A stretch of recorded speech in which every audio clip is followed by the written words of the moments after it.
Hi, you're listening to Scribble Talk, a podcast for bid and proposal professionals. My name is Bhaskar Sundaram, and with my co-host Ashley Case, we'll be sitting down with the industry veterans to share their stories, discuss their career, and learn how to make an impact in the industry.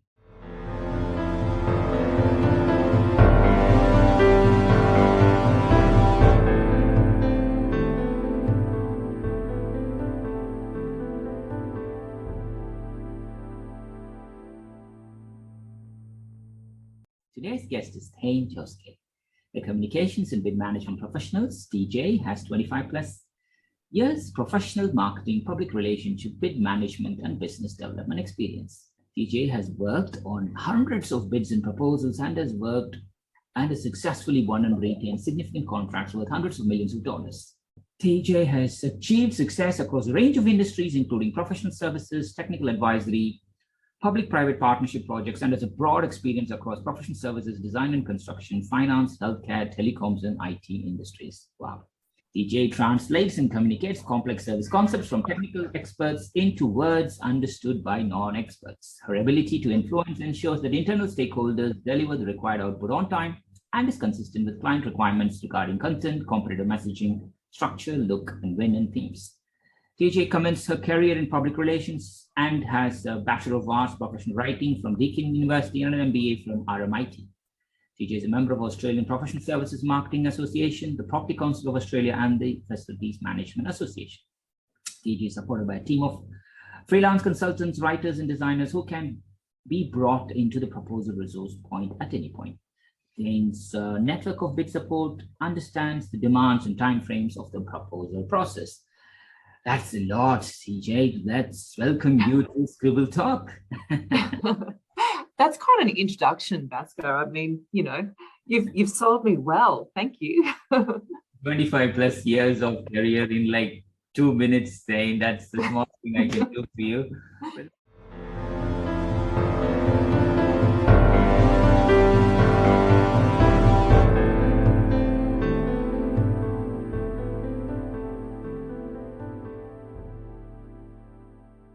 Always a pleasure. Let's go back to the very beginning, TJ. We'll call Thane as TJ, so that's the thing. So, hey, let's go back to the very beginning. Where were you born? And let's talk about your early life in schools.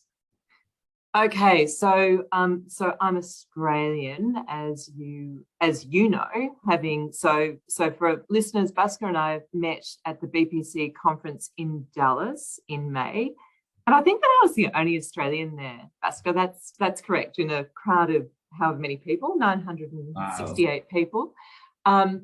But so I'm Australian. I was born in Geelong, which is a town outside Melbourne.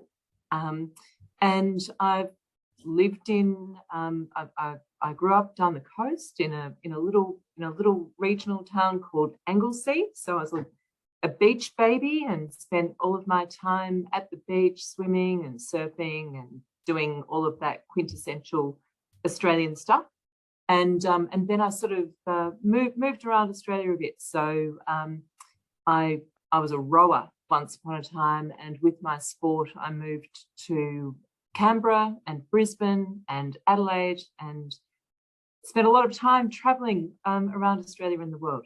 So that's a little bit of my background. That's brilliant. Any childhood memories comes in your mind? Well, look, I have loads of childhood memories, and I was so fortunate to grow up in Anglesea, and it's still my favourite place. So I spend every weekend, I get back down to my childhood beach, which is Point Road Night, because I swim in the ocean all year round. So I get back down to Anglesea to swim. But as a kid, I was very creative and a real writer. So, right from a very early age, I was, using words and writing stories, etc. So I guess it's probably, even though I had no idea that, bid management was a thing, it's probably no surprise that I ended up in the communications world. Wow. So let's talk about the education. So schools, high schools, moving into Bachelor of Arts professional writing, did you do that immediately, or did you take first you focused on your career and then you took your studies later? Well, I so I kind of I didn't do terribly well in my first degree. So look, as I said, I think I mentioned, I traveled a lot with my sport. So I was a rower, and I was fortunate enough to represent Australia. So I actually did my year 12 or my matric, my BCE in Canberra while I was on scholarship at the Australian Institute of Sport, and I was training to go to the World Championships where I was rowing overseas. And long story short, probably didn't do as well in my year 12 as I might have liked. And then in my first year at uni, I got into journalism, which is what I wanted to do. You're getting the warts and all story, Bhaskar. So I was having way too much fun rowing and working and partying, and my studies were definitely my lowest priority. So did not do so well in my first degree. So by that I mean I did not pass my first year. And I took a little hiatus and went back to uni as a mature age student. So focused on my rowing, did a couple of other short courses, continued to work, etc. Went back to uni and studied a Bachelor of Arts with a focus on professional writing and fine art.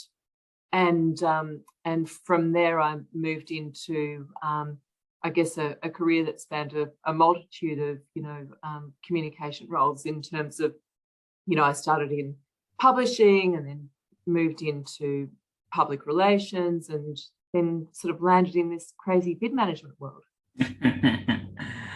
What an overall journey there, Thane. I mean, everything happens, as you mentioned, at the right time. So during that early part of your career, how was it?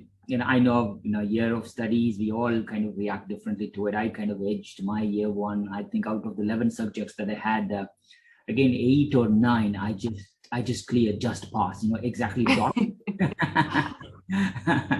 I didn't fail it, but I didn't pass it big way as well. So, and then we just wait from there. But then everything teaches us something. So Bachelor of Arts, professional writing. That's an interesting course. And then you went on to continue, your career, public relations. Talk us through your early public relations career time. Sure, but before I do that, I guess I actually didn't ever imagine that I would be in the corporate world. I had no sort of visibility, even though my dad was a CEO of an organization and, I had a great understanding of business. I personally didn't see myself in that corporate world. And I don't know about you, but when you were at uni, and Bhaskar, I'm going to talk, let's chat here, but what was your degree? And did you know what you were going to do? Because, we both had this sort of bid management trajectory, right? And I mean, I didn't know that bid management was a thing. And I thought that I was going to be some poet living in a grotto wearing black and, surviving from week to week. I never thought that I would end up being sort of in the corporate world. What about you? It's the same journey. I mean, like anyone from Asia, you would know, we either do medicine or engineering, or if your parents are doctors or accountants or lawyers, and you end up doing that. I think we all start with a career in engineering, as we say, and then we decide what we do. And that's what exactly happened to me. I did my master's in electrical engineering here in Imperial College, London, but I did my bachelor's back in India. Then I went on to do finance and law, project management. I have 3 PhDs then, but I think given the choice, history, anthropology is my favorite.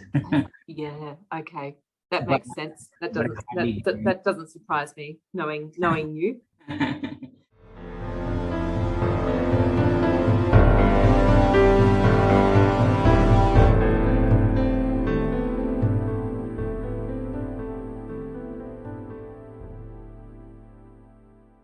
So, but you're right. And then here we are. Why are we doing bids and proposals with all this interest? That's what fascinates me, because we all see things, process things in very different ways. And it all comes from our interest and what we studied and our skills and stuff. But it's fascinating. But you did made a choice that you didn't make the choice, but you entered the corporate career. Or what happened then? So yes, so my first real job out of uni was working in a publishing house, and it was pretty boring, if I'm totally honest. I was sort of in the marketing department, and it was just, it didn't light my fire, and I realized fairly quickly that the culture of that organization didn't really suit me or my personality, and I pretty quickly dismissed, this sort of notion that perhaps I'd move into editing, which again, now, knowing the mature me, I don't think that, being an editor, whilst I edit documents all day, every day, working in that sort of that publishing environment as an editor, I don't think it really would have suited me ultimately. From there, I moved into public relations, and I loved it. And I know, PR is basically glorified sales, but still, it's not dissimilar to bid management in that it's all about solution design. It's all about engagement. It's all around, communicating, getting your pitch right. And whilst I was working in PR back in the, this is kind of saying something about my age, but I started my career in PR in the late 90s and sort of came out of it in around 2003. But I still have great relationships with lots of journalists who I worked with back in those days, and my old clients who remain clients today, actually. And it was fun. It was a really fun, dynamic environment. And we're talking olden days, we were still faxing media releases. Social media wasn't a thing, back then. Actually, Sony Ericsson was one of my clients, so we were doing big campaigns for mobile phones, and some of the fun stuff, you do all of this great brainstorming. And I remember one session where we had the world's first phone that had a camera in it. Can you imagine? And we're doing these brainstorming sessions around, well, imagine a world where you're taking photos on your camera and you're sending it to your mum and doing, and welcome to the real world. So it's amazing just, how the journey that you experience and where it takes you in life. So I'm really grateful for those opportunities. I guess from public relations, I moved into, I guess, what I consider my first real corporate job, and that was with a facility management company here in Australia called Spotless.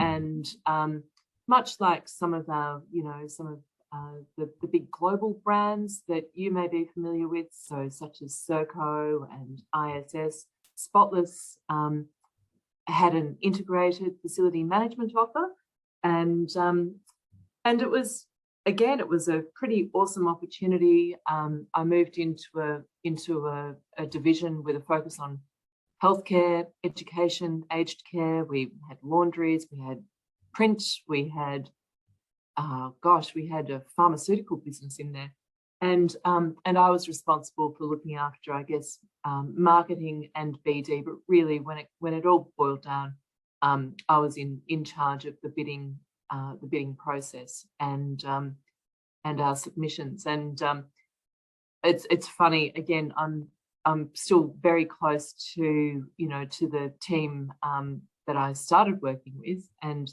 the guys who employed me.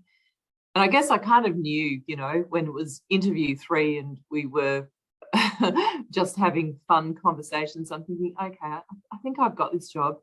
And Bhaskar, I may have stretched the truth a little bit around my bid management experience, because the truth was I'd never actually managed a bid. And I may have kind of not shared that explicitly. And years later, probably, 2 or 3 years ago, I caught up for a drink with one of the fellows who interviewed me, and I said, you know, when you interviewed me and, you know, I said, I can't recall what I said, but I wasn't exactly truthful. I'd never managed a bid before. And he said, that didn't matter. You know, we just knew that you were going to fit our culture, and we knew that you had the smarts to get things done. And, you know, even if you had told us that you hadn't ever managed a bid, we would have employed you. So it's always comforting to get that sort of feedback, even though I did feel a little bit deceitful. But yeah, so I was at Spotless for nearly 7 years, working through a range of roles, and I finished there in 2009 when I was promoted into a role. It was General Manager of Product Development and Innovation. And much like any job title that has, you know, special projects, be wary, people. So that was basically a role that made me redundant. And I like to say that it was the best decision that I didn't have to make, because, you know, I probably would never have had the courage to start my own business had I not been made redundant from my role at Spotless. In part because Spotless as an organisation, I mean, my colleagues were my family, and we had very tight connections and really great working relationships. So it's tough. I don't know if you've experienced that in other organisations that you've worked in and worked with, but it's really tough when you work with great people. So you know, to make that decision to leave. So I was really eternally grateful to Spotless for making me redundant, because I started 3 p.m. in 2009, and here we are in 2022, 13 years later, and we're still going strong. So that's kind of my, I guess, my career in a nutshell. Thank you, Thane. I think, you know, that's brilliant. I think, and it's the same. I think 11 years with Circle. If I didn't take the redundancy, I would not be doing what I'm doing. So we had the same similar kind of compelling event that enabled us to do, even though we never planned for that to happen. So that's great. Oh, sorry, you keep talking, Bhaskar. I'm sorry, a little delay there. No, that's okay. So then, I mean, like 13 years of running your own company. You mentioned that your father was the chief exec, so there could be something within you. How is it running your own entrepreneurial venture? Talk us through any interesting projects that you have done so far, and then we can look into your personal life and career. Well, that's really interesting. Look, we have such a great stable of clients, and we're really fortunate. You know, our business, it's all word of mouth and all referral business. Some of our clients have been with us, you know, right from the start. In fact, and some of my colleagues I have, you know, worked with both professionally and, you know, we've worked together literally within the same organisation, but they've also been clients from before, you know, before my 3 p.m. days. So the business has just sort of evolved over the years. So we do a lot of work in the facility management space, both working on, you know, single services. So whether that may be a pure hard FM contract or a cleaning services contract. We do a lot of work on public-private partnership projects, which I think in the UK you call PFIs. So we really enjoy those projects because they're deep and meaty and complicated, and you know, you've got that nuance around managing multiple project stakeholders. So, you know, often I'll be the submission manager for the facility manager or the construction team, but it's that interplay between services and between the design and construction team and then the equity partners. It's always interesting and fun, and looking at, you know, how you manage the end client, which is obviously government on those projects, but how you manage, you know, those engagements with government throughout the process. We do a lot of work with hospitality clients.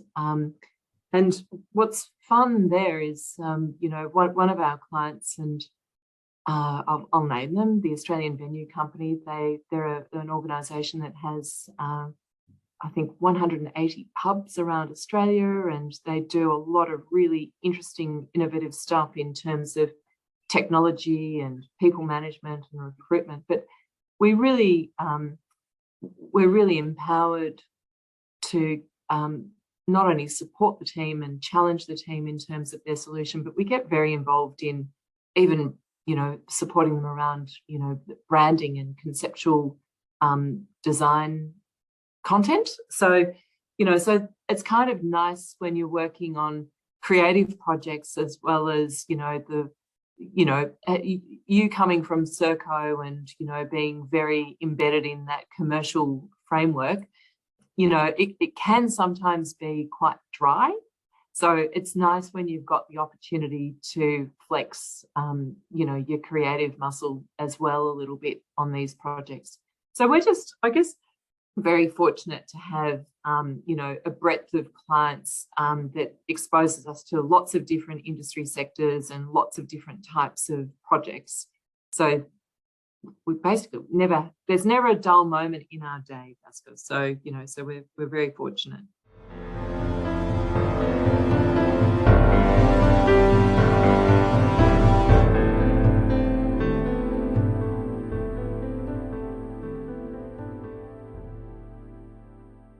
That's brilliant. But I'm just curious, why the name 3 unrelated? Okay. So the name, it's a little bit like my name, Thane. If I had $1 for every time I was asked, where did that come from, and da da da da. 3 p.m. Quite simply, 3 is a really big number in my life. So my birthday is the 30th of the 3rd, 1973. So I'm a 333. And when we first started the business, I guess we were focusing on three elements. So we were looking at sort of communication, bid management, and project management. So we sort of were, that became the 3, and then PM is for project management, really. So that's the name, but everyone thinks it's the time that I knock off to go to the pub, which is, we don't go to the pub at 3, Pascal. We go at 4. It's AM, you mean? Exactly, but that's nice. I mean, I think we all have a story, and I'm quite glad that it's been going on for 13 years, and you're happy, fulfilled, working with some great clients. Wish you and all your 3 p.m. clients and also your colleagues all the good health and success there. So let's go back to the associations that you're part of. Australian Professional Services Marketing Association, the Property Council of Australia, FMA as well. Talk us through your associations. Okay, so basically the Property Council, because we do so much work in the facility management, the infrastructure space, being a member of the PCA, it's a great, all of these associations. I mean, for me, it's all about client relationships and networking. So, that these organizations, provide great opportunities to attend events and, opportunity for us to mingle and, entertain clients. So that's important.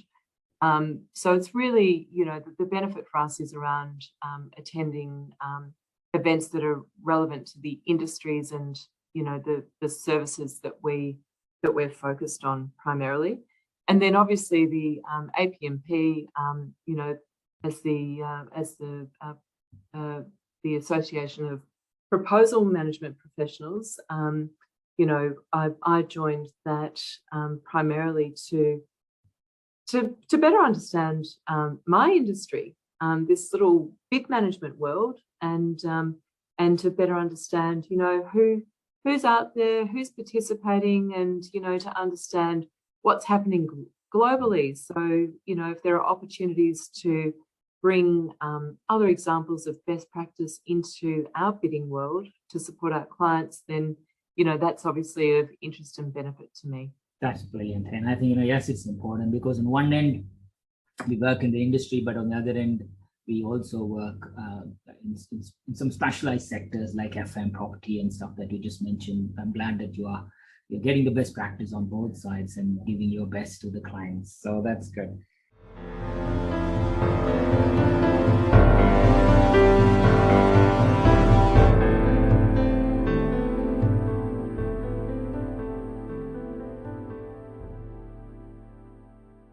Let's officially move into the Nutters round, or in honor of Howard Nutt.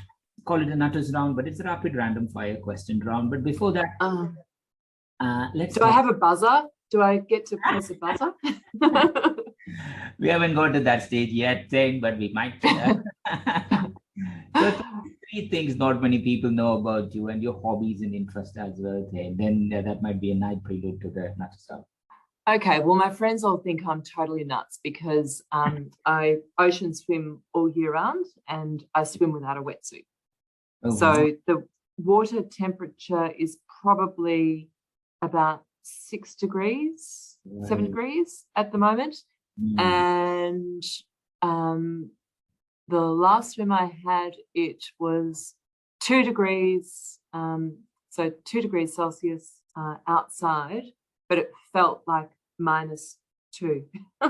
So it was quite chilly, but ironically warmer in the water than it was outside. What else do people not know about me? Look, I'm a pretty passionate person, Bhaskar, which you may have picked up on. And I rarely say no to any opportunity that's presented to me. So what that means is that I sign on for crazy things. I sign on for lots of crazy activities. So I've run marathons, even though I wasn't a runner. I've done some crazy kayaking. I committed to running a 50-kilometre bush trail event next year and lots of other stuff. So, I tend to be pretty active. What else is something that people don't know about me? I'm not sure. Most people, I'm pretty open. What you see is what you get with me. Yes, totally. I think I've just met you once and I know a lot about you, Thane, from there. I think you're literally a mini version of me, which is brilliant. So Thane, I think I'm a maxi version of you and I wear more bling. So that's something. So for people who don't know me, my trademark is that I tend to wear a lot of I love to sparkle. So at the Dallas conference, I think I managed to wear a sparkly dress pretty much every day. Oh, see. So that's my little trademark is wearing something sparkly, and it kept me sane during COVID. I've got to tell you. I need to go back and check my pictures now, Thane. You'll see I wore a sparkly caftan every single day, something different every day, but they all had little sparkles on them. Ah, that's beautiful. I think the outlook is so important. If that makes you happy, and I'm sure it makes others happy, that's go. Always be the sparkling person, Thane, in your clothes, in your way of work, in your way of life. That's brilliant. So outside ocean swimming, any other hobbies and interesting? Look, I love traveling, and my family, my family are from South Africa originally. So getting back to Africa will be next on my list of things to do. But really, just being outdoors. I'm a real nature buff, so I love bushwalking and being outside in nature. I read a lot, whether it's fiction or non-fiction. I love reading music and, just generally being social and spending time with my family and friends. The usual list, I guess.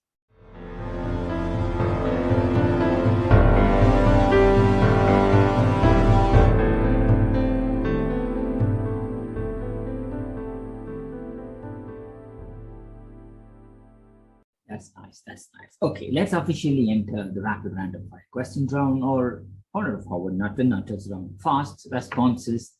Don't think every answer is the right answer. Yeah, are we ready? Thing? I feel like this is a trick question, Bas. Okay. Okay, let's go. What was the last gift you gave someone? The last gift that I gave somebody, it was a sequined horse that to hang on a Christmas tree. Wow, but not for Christmas. So it was just a sparkly gift for a friend who needed some, something nice on the day. Oh, that's beautiful. So I know you like reading, fiction, Yes. non-fiction. So if you had to write a book about yourself, what would you name it? Oh no. Oh gosh. Oh, can we come back to that?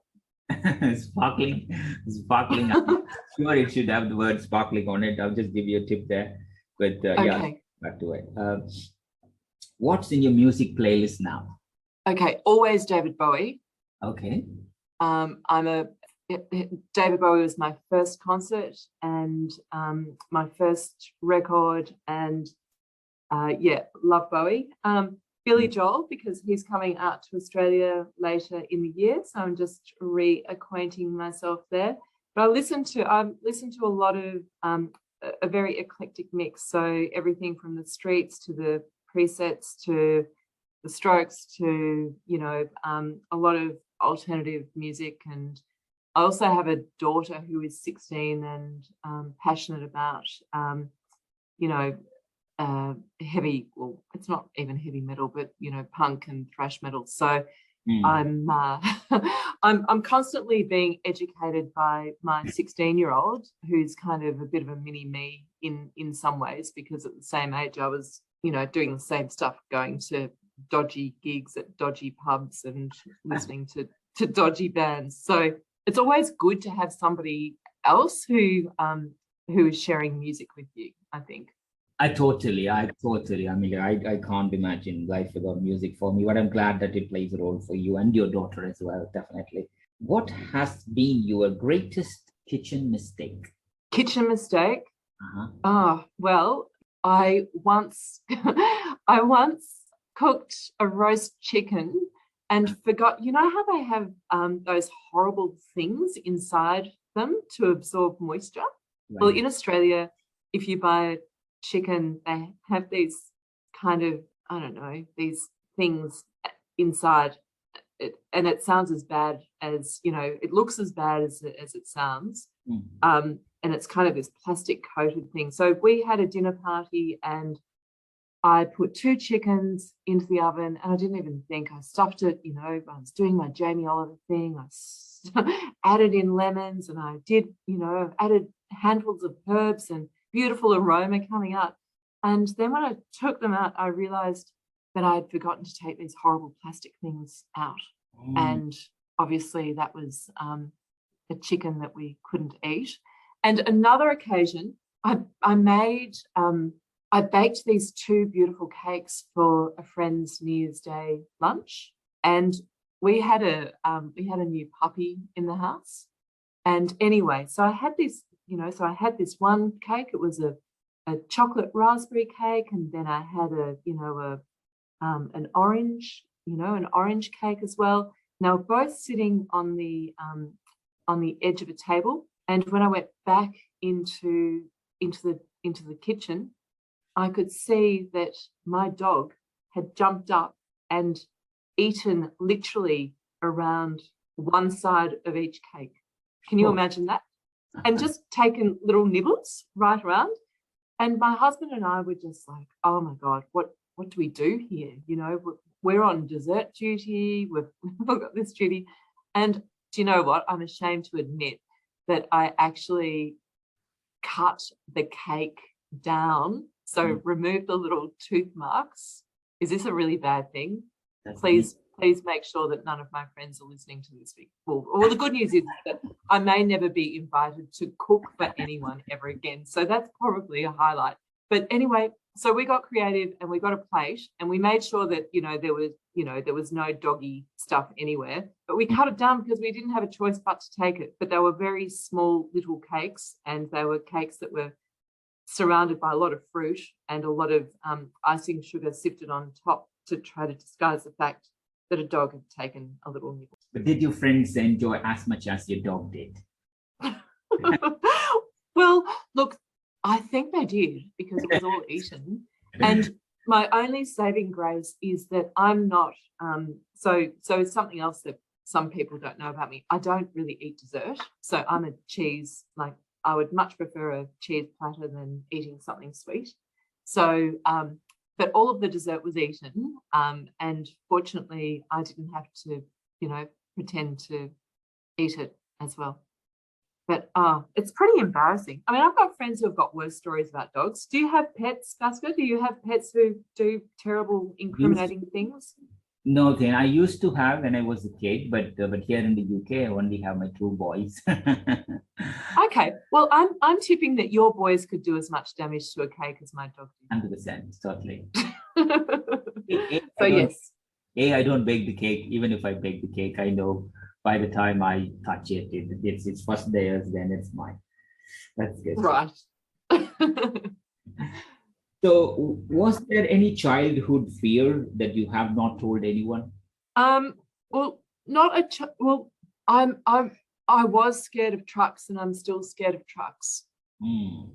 And I think that that's because, so Baska, the people who are listening won't know that I'm 6'2", or just under 188 centimeters tall. So I'm quite tall, and I think that I don't know why I have an irrational fear of trucks, but sometimes when you ponder these things, I think, well, maybe it's because a truck is really big and it's much bigger than I am, and a truck is always going to beat me. I don't know, but I have an irrational fear of trucks. And I always, when you're driving between two trucks, I don't know if it's just me, but I always, breathe in and, make myself smaller to make sure that I fit between the two trucks.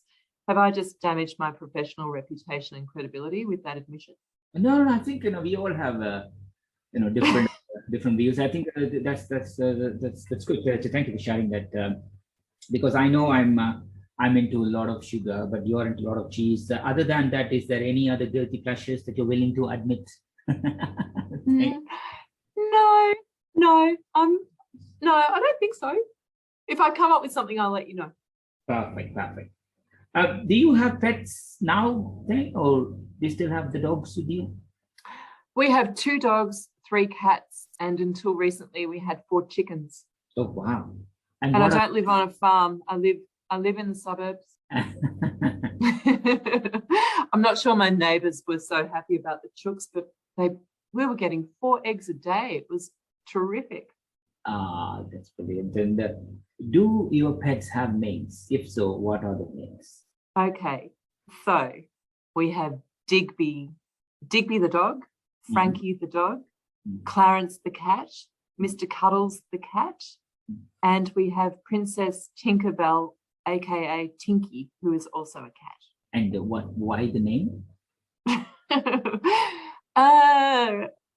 That requires a long explanation, but I was not responsible for all of those name crimes, I can assure you. I'm only responsible for naming the dogs. That's nice. Again, that's good. So, in your opinion, do we need to pour milk before the cereals or cereals before the milk?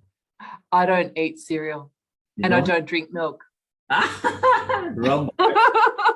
Wrong question to the wrong person. Just slap me. Right. You have a final death match, a wrestling match. Which celebrity opponent will you pick to fight against you? Okay. Who am I going to fight against in a wrestling match? Yeah. Is it a real person? Yeah, of course, it should be a real person. You think no celebrities listens to this podcast. So no. That's a really difficult question as well, because I would only want to wrestle someone if it was for fun. I'll tell you what, my partner in crime, Kate. So Kate, who is my associate at 3 p.m. I would want to wrestle her. And I tell you what, she would beat me because she is an international, even though I'm 6'2" and she's 5'2", she's currently at the Commonwealth Games. So she's over in your country, Bhaskar, at the moment. Oh, wow. And she is an international netball umpire, and she's going to be umpiring at the Commonwealth Games. Oh, So wow. I will wrestle Kate and know that I'll lose. And even if I was winning, I would have to lose because it's not right for a really tall person to beat a really short person. Is it? I think you are a very kind person, Thane. That's why you're in this podcast now. These days, the right thing is something that you need to work very hard. Again, that's brilliant. Again, thank you for sharing that.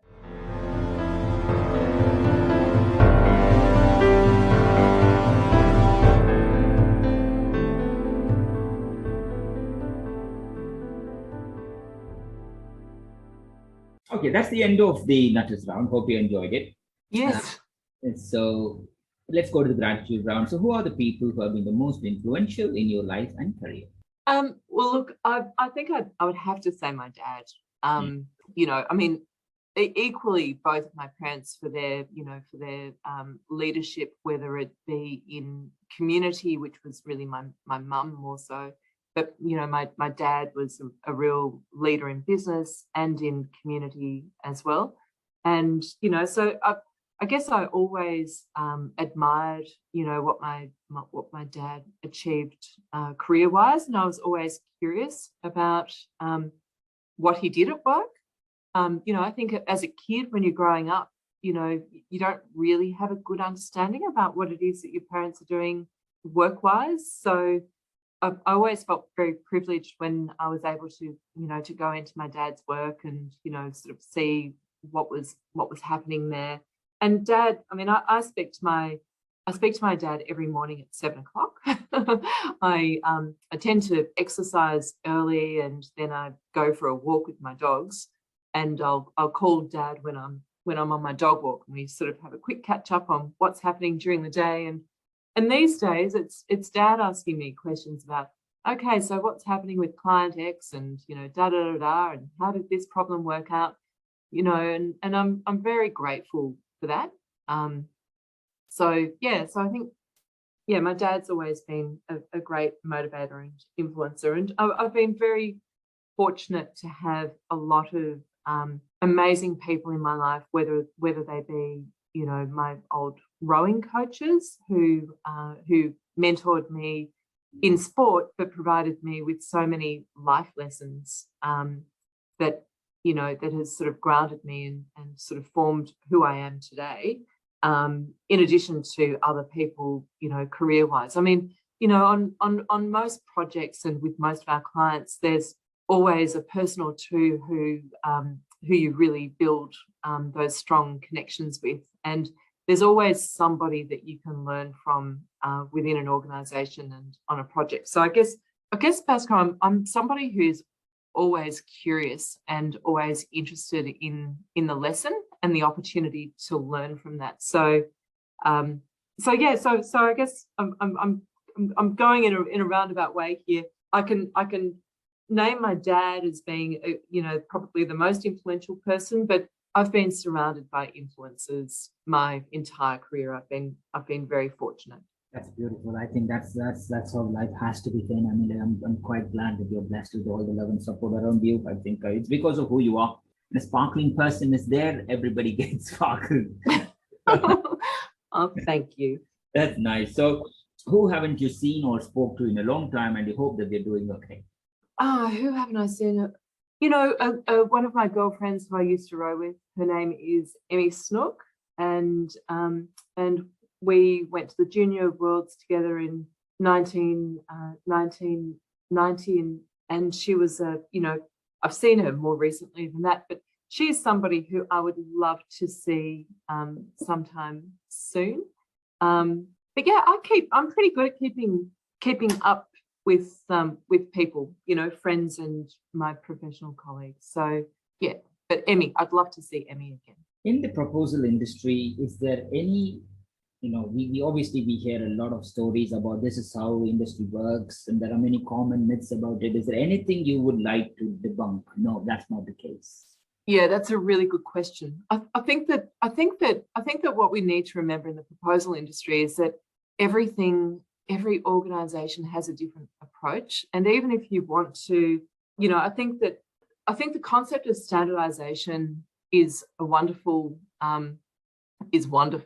but the reality is that no organization and no bid or proposal is exactly the same. And for example, we're working with a large recruitment company at the moment and supporting them to embed some new practices around bid management. And the thing is that even within that organization, we've got different processes for different types of proposals, if that makes sense. So, for example, a simple proposal for this organization may be they receive a phone call from a client and then an email with a very short description of what they need to respond to, and they'll put together I guess what you and I would consider a very high level proposal that's tailored for the client. And then conversely, they may also receive a standard RFT or RFQ that is more detailed, and while you can control the content that you're providing, you can't control, I guess, the evaluation criteria and the information that's required. So I think that there's a real danger in assuming that you can standardize proposal management, if that makes sense.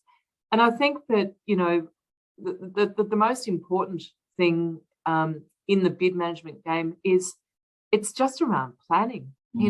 If you fail to plan to fail, and that's no different to any other industry. We all need to we need to be prepared, and we really need to to build that client understanding within our responses. I think there's a danger in terms of having teams of bid managers or bid writers who are sitting in complete isolation to the technical expertise, because you can be the best writer in the world, but if you don't understand the nuance of a question, and if you don't have a technical expert at hand, then even if you have written content to draw on, it doesn't mean that you're going to necessarily present the right response. Does that make sense? It totally makes sense then, yes.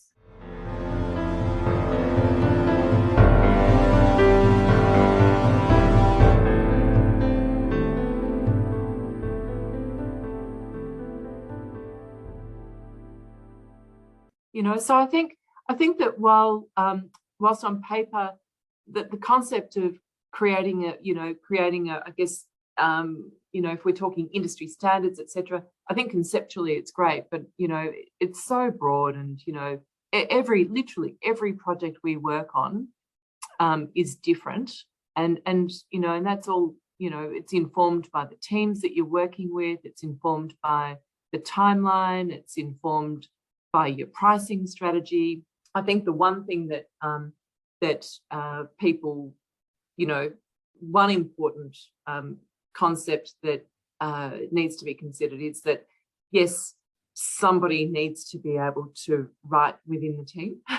So, it doesn't necessarily need to be the technical expert, but certainly, the ability to articulate the written response is important. Not sure if I'm giving you the right answer here, but I think that often people think it's the same thing in terms of looking at a process. There's no one size fits all approach, and we look at I love the Shipley methodology, for example, and we do the hats with many of our clients. But for example, I've just come off a bid with a global client, and we literally had 3 weeks to submit. So Basco, you tell me how you fit all those gateway reviews in a 3-week timeline. Do you know what I mean? No, totally. So I think that and this is something that I spoke to a few people over in Dallas about. We were talking about you know, bidding and process and, you know, what's important to us. And I'm far more, you know, I guess outcome oriented than I am. I mean, obviously I respect and love the process, but at the end of the day, my job is to produce a compelling, hopefully winning submission. So if that means sort of working around the process, then, you know, that's what we need to do. And also we need to remember that we're working with people by, you know, we human beings by nature, you know, we're not infallible. So, you know, there are always going to be distractions, business as usual, you know, fear of failure in terms of, you know, committing to thoughts on paper, etc. So, you know, the big challenge with, you know, managing a bid and managing the bid process is, you know, people like us, we're stuck at the pointy end. And, you know, even if you've managed the process effectively, you know, there's still a real risk that you're, you know, that you're at that pointy end and you don't necessarily have the content that you need to, you know, to sell a winning submission. So I guess I'm always heavily invested in challenging and I guess interrogating the solution right from day one, and very tightly managing content to ensure that, you know, at the end of the proposal, we've actually got something that's, you know, something that's great quality and that we're all proud to submit, rather than, you know, being something that's just been overseen by somebody who's very focused on the process. In fact, it was Randy Richter who I think you've spoken to Randy previously as well. But Randy and I were talking actually about possibly doing a presentation together at next year's BPC, and talking about, you know, it's good to be bad, and basically, you know, talking about the bid process, and you know, why it's good to be bad, i.e. why it's good to not always follow the process. So that may be a little controversial, but I think it's an important topic. Definitely, it's important. I think, yes, there is some level of standardization, you know, some common practice required, but then every bid is unique, every sector is unique, every person who does the bid is unique. So which means at what point can you fit something into a standard thing, and what point you should use it as a template, but still kind of get away from the process and do the right thing. Again, that's a very, very, very important point, Tammy. Thank you for sharing that. Then, is there any part of your life or career, or is there anything else that we missed in this past 1 hour of the podcast that you would like to share? Well, that was something around, yeah. So I've now recalled some of those things that I've got to share earlier. But I always wanted to work in radio.